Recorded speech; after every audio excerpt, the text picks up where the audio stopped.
ओ भाई, लोगों को इससे तकलीफ नहीं होगी जब भीख मांगनी पड़ेगी बिलियंस ऑफ डॉलर्स की। पाबंदियां क्यों नहीं लगाई जाती भारत पर? पाबंदियां भी तो प्रैक्टिकली भी तो कुछ करें ना। जब भारत ने तो बहुत सारी ऐसी खिलाफवर्जियां की, जैसे रूस से S-400 एंटी मिसाइल सिस्टम लिया है, जो कि अगर कोई और मुल्क करता, तुर्की ने वो जब लिया तो कितना जबरदस्त उनका रिएक्शन आया अमेरिका का। हम जरा जल्दी घबरा जाते हैं, जल्दी डर जाते हैं, जल्दी सहम जाते हैं, वरना भारत जो है अपनी पॉलिसी उसने इख्तियार किए रखी है, उसको फिक्र नहीं है। शायद उसकी वजह यह है कि हम माशी तौर पर बहुत कमजोर हैं। दूसरी, हमारे कुछ लोग जो हैं वो एक इशारे के ऊपर एकदम ढेर हो जाते हैं। रॉ प्लानिंग कर रही है इंडियन गवर्नमेंट के कहने पे कि पाकिस्तान की टेक्सटाइल इंडस्ट्री और चमड़े की इंडस्ट्री को कैसे तबाह किया जाए, ये दो बड़ी एक्सपोर्ट्स है।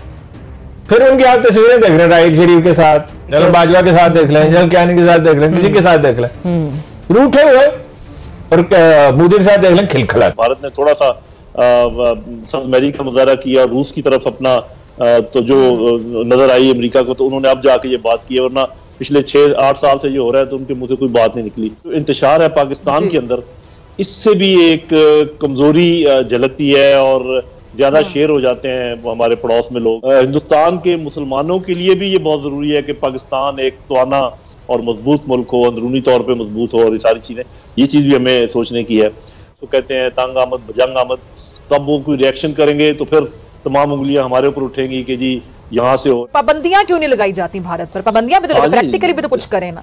जब वो चाहते हैं तो किसी पे पाबंदियां लगा देते हैं। भारत ने तो बहुत सारी ऐसी खिलाफवर्जियां की, जैसे रूस से S-400 एंटी मिसाइल सिस्टम लिया है, जो कि अगर कोई और मुल्क करता, तुर्की ने वो जब लिया तो कितना जबरदस्त उनका रिएक्शन आया अमेरिका का। भारत तेल दरामद करता रहा ईरान से, बाकी सब पर उन्होंने पाबंदियां लगाई थी। तो ये तमाम मुल्क जो है ये इखलाकियात की बुनियाद पर नहीं चलते, किसी कानून की बुनियाद पर नहीं चलते, ये अपने इंटरेस्ट की बुनियाद पर चलते हैं, धौंस की बुनियाद पर चलते हैं। तो ये चीजें मेरा ख्याल है कि हमारी लीडरशिप भी समझती है, समझनी चाहिए अगर नहीं समझती। इसलिए हम जरा जल्दी घबरा जाते हैं, जल्दी डर जाते हैं, जल्दी सहम जाते हैं, वरना भारत जो है अपनी पॉलिसी उसने इख्तियार किए रखी है, उसको फिक्र नहीं है। शायद उसकी वजह यह है कि हम माशी तौर पर बहुत कमजोर हैं। दूसरी, हमारे कुछ लोग जो हैं वो एक इशारे के ऊपर एकदम ढेर हो जाते हैं। उनकी अदलिया, उनकी फौज, उनकी पुलिस, उनके बाकी इदारे वो बिल्कुल साथ दे रहे हैं मोदी के, और उसकी वजह यह है कि वहाँ पर भी काफ़ी पोलिटिसाइजेशन है अदारों के अंदर, और उसकी वजह से वो सारे देखते हैं वज़ीर आज़म की तरफ, और जो जिस रुख पे वो चलें सभी उसके साथ चलते हैं। लेकिन ओवरऑल जो वहाँ सेन वॉइसेस हैं, अदर पोलिटिकल पार्टीज की भी हैं, कुछ लोग लिख भी रहे हैं, कुछ लोग बोल भी रहे हैं, ये एक उनकी सिविल सोसाइटी में है कि थोड़ा सा उनमें जान है, वो ये बातचीत कर रहे हैं। वो ये कह रहे हैं कि आप जो है ना, भारत को सेकुलर तो रहा ही नहीं, वो तो एक एक्सट्रीमिस्ट हिंदू मुल्क बन के रह गया है, और इसका नुकसान जो है ना अल्टीमेटली आने वाले सालों में, आने वाली दिहाइयों में भारत को ही होगा, और वो एक कमजोर मुल्क बन के रह जाएगा, जबकि इतना बड़ा मुल्क है, इतनी जमीन है, इतनी पॉपुलेशन है।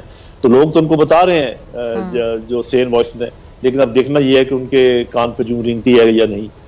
ओ भाई, लोगों को इससे तकलीफ नहीं होगी जब भीख मांगनी पड़ेगी बिलियंस ऑफ डॉलर्स की, कर्जे लेंगे, उससे मुल्क चलाएंगे। ये तो रूस की तरफ नहीं जाएंगे, ये नहीं जाएंगे रूस की तरफ।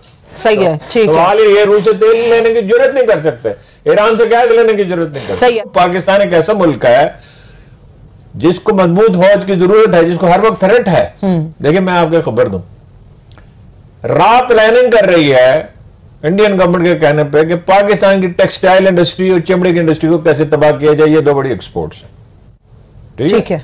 इसके लंदन से कुछ इशारे मिले हैं। अभी से हमारे सनतकारों को भी चौकस होना चाहिए, हुकूमत को भी चौकस होना चाहिए। वो पाकिस्तान की टेक्सटाइल वहां राहत देंगे अपने बिजनेसमैन को, और यहां से ये डाउन करेंगे, इसको कोशिश करेंगे। और ये अच्छा कर रहे हैं, वो अमेरिका से कह रहे हैं कि हम दोस्ती चाहते हैं, गुलामी नहीं चाहते। नवाज शरीफ साहब ने मुजफ्फराबाद में खड़े होकर नहीं कहा था कि इतने मजालिम भारतीयों ने नहीं किए जितने पाकिस्तानी फौज ने किए हैं कश्मीरियों पर। पाकिस्तानी फौज ने 1 लाख से ज्यादा कश्मीरियों को कत्ल किया, गन पाउडर छिड़क के इमारतों को आग लगा दी, बागात और खेत जला दी। जब जलजला आया तो मैंने उसके बाद पूछा वहां कश्मीरी जो बाखबर लोग थे उनसे कि क्या, उन्होंने कहा जो थोड़ी बहुत मुखालफत थी फौज की वो भी खत्म हो गई।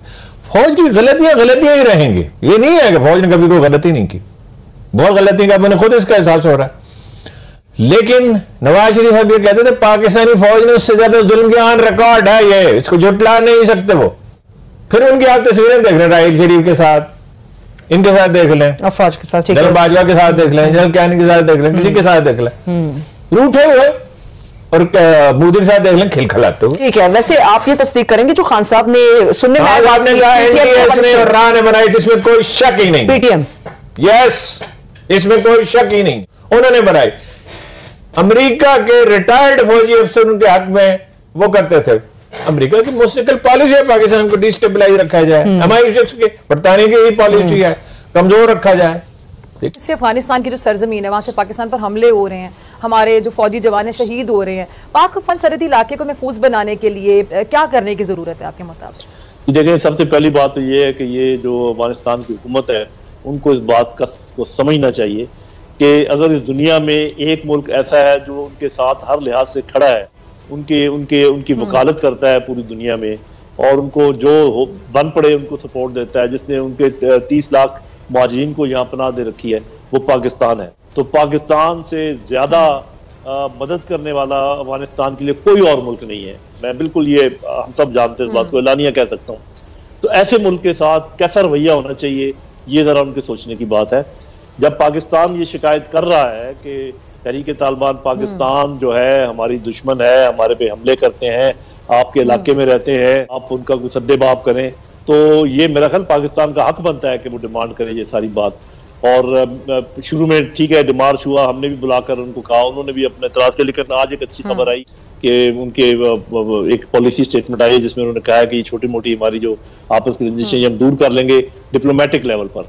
ये सही रास्ता है, और इसके अलावा कोई उनके पास ऑप्शन नहीं है कि तहरीके तालिबान पाकिस्तान को नकेल डालें, वरना हमसे जो होप बन पड़ा हम करेंगे। सोशल मीडिया पर बैरूनी मुल्क से भी फौज के खिलाफ ट्रेंड बनाए जा रहे हैं, इस पर मैं आपका कमेंट चाहूंगी। जी देखिए, इसमें तो कोई शक नहीं है, इससे पहले साबित हो चुका है, EU डिसइंफॉर्मेशन लैब का आपके पास रिपोर्ट सामने और जो कुछ होता रहा। लेकिन होता ये है कि कोई ना कोई छोटा सा फिशर होता है जिसको गहरा किया जाता है और उसको ज्यादा उसमें तलखी पैदा की जाती है। तो एक तो मैं चाहूंगा कि हुकूमत पाकिस्तान के पास एक ऐसा अदारा होना चाहिए जो कि फेक और डिसइंफॉर्मेशन, मिस इन्फॉर्मेशन और जो फोटोशॉपिंग इस किस्म की चीज का फौरन एकदम डिटेक्ट करे और एकदम बता दे सब लोगों को कि ये फेक है, गलत है। इसके लिए आपको थोड़ी सी टेक्निकल इस्तेदाद की जरूरत होगी, थोड़े से माहिरीन की जरूरत होगी। लेकिन जब तक आप ऐसा ग्रुप तश्कील नहीं देंगे ये काम होता रहेगा। और एक चीज और मैं बताता चलूं कि इसका जो जवाब है, इसका जो रिएक्शन है, वो फिजिकल नहीं होना चाहिए, वो इसी मैदान में दिया जाए, जवाब इसी मैदान में दिया जाए। मुझे इस बात का खदशा है कि कहीं ये पकड़ दकड़ और इस चीजें अगर ज्यादा होंगी तो ये काउंटर प्रोडक्टिव होंगी। वीडियो अच्छा लगा हो तो वीडियो को लाइक करें और हमारे चैनल GMI स्पेशल को सब्सक्राइब करें ऐसे ही और इंटरेस्टिंग वीडियोस देखने के लिए। तो मिलते हैं अगले वीडियो में। Goodbye and take care.